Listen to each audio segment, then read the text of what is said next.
Breaching Keepers of the Flame. What do you need to know about the encounters and the crafting tree? Let's get right to it. Unlike original Breach, which was just kill monsters in a big circle, in New Breach there are 4 unique encounters. The first, and probably the most common, is the partially built hive. In this one you summon Aelith to banish the breach. While she's channeling, a number of breach mobs will rush at you. You need to kill these as quickly as possible. Before summoning Aelith, you want to look around the breach for a series of purple dots. Touching these will break the wall and turn them pink. These are rifts, portals through which breach mobs can enter the map.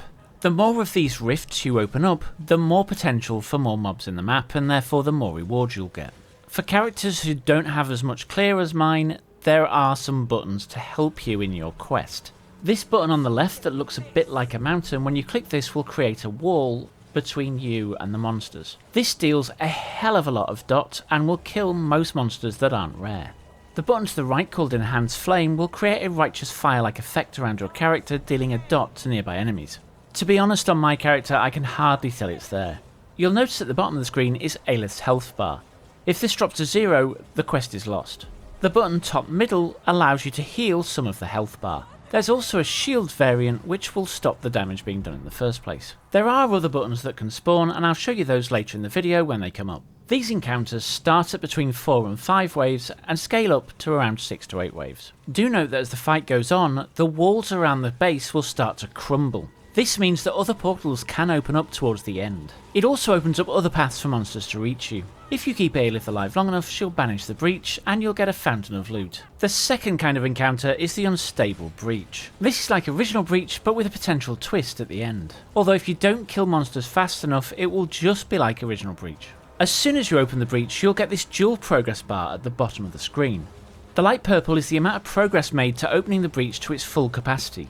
Do note there are kinds of breaches that open full immediately.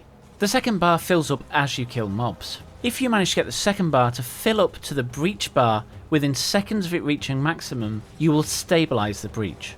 If you fail, the breach will collapse. Successfully stabilising a breach will do one of 2 things. You'll either get a spawn of rares around the breach, or you'll get a mini-boss. The rares can actually be quite scary, especially if they've got wisps on them. The actual mini-bosses aren't that bad apart from one particular set of attacks.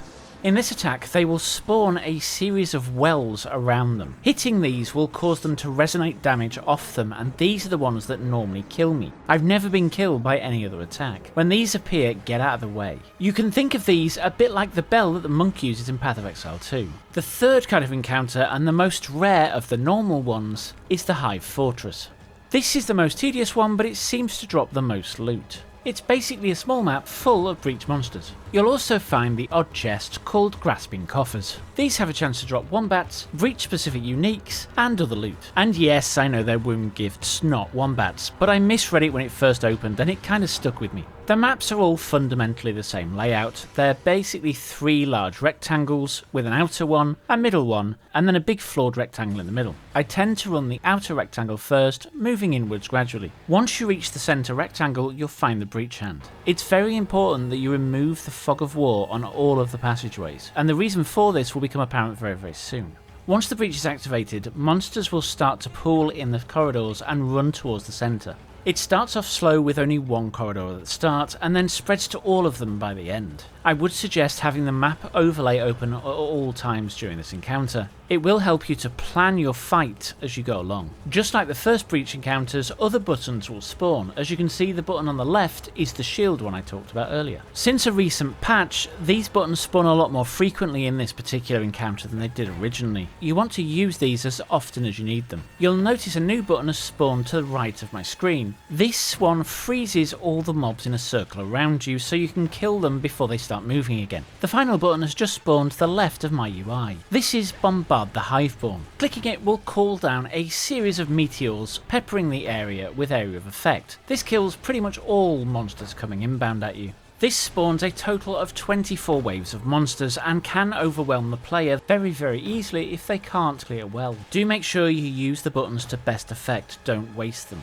Once all 24 waves have been defeated, then Aelith will tell you to get out. She's a little more polite than me, so she says something like, "Go, I'll handle it from here." You need to escape the arena, which isn't as simple as it may sound. Monsters have respawned in all the corridors around the arena, and hands have spawned to block off most exits. Not to mention that the hand in the centre is now pulsating damage throughout the entire arena every couple of seconds. This is why I suggested you fully explore the map earlier. You need to escape quickly before your character succumbs to death by damage wave. The best way to do this is to plan your exit route on the minimap as you go. If you manage to complete the encounter, then you'll get a large fountain of loot. These include things like wombgifts, which can be used on the crafting tree, and hive-brain glands, which can be used to force the fourth encounter. Hive-brain glands can also drop from the bosses from the second encounter. Once you have a hive-brain gland, you can use it to force a fourth encounter in a map. You basically add it to your map device along with the map. I have been told that these do have a chance to spawn randomly in higher tier maps, although I've never experienced it myself. So what is this fourth encounter that we speak of?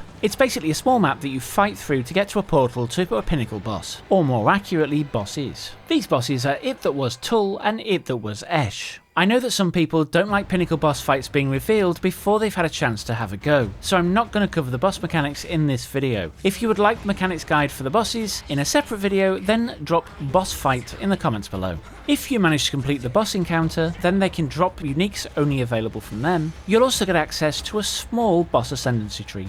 Now onto the most broken part of this league, the crafting tree. The crafting tree is made up of 5 distinct branches, each using a different kind of wombgift in order to birth rewards. Branches unlock as you find body parts throughout the other encounters. You can earn additional passive points for each branch by finding more body parts or using wombgifts. Spend these points to allocate notables on the tree. Just like with the main passive tree, there's no right or wrong answers here. Your choices simply determine what you can craft from the tree. The branch mid-right is the one I use the most. You'll need lavish wombgifts to drop currency orbs. This can drop high tier currency including divine orbs. I've only dropped 1 divine so far. Click on the square at the root of the branch to select the wombgift to use. This pulls from your inventory and the graft locker. Once you've selected what you want, click the little red flame icon and the tree spits out the loot.